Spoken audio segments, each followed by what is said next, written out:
دادن تومار یا تعویض به شرطی که در اون سخنهای مخالف به شریعت نباشد جایز هست، نادرست نیست. در عصر رسول الله صلی الله علیه و سلم تعویض به زبان بود. تعویض به زبان بود.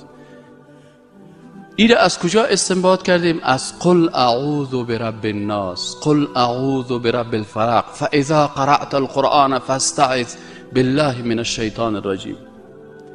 در عصر رسالت وقتی که پناه می جستن به اساس امر الله است که قل بگو، نگفته اکتب اعوذ بالله من الشیطان الرجیم، نگفته که اکتب اعوذ برب الناس، نوشته کو. چرا در نوشته کردن مشکلات زیاد پیدا میشن.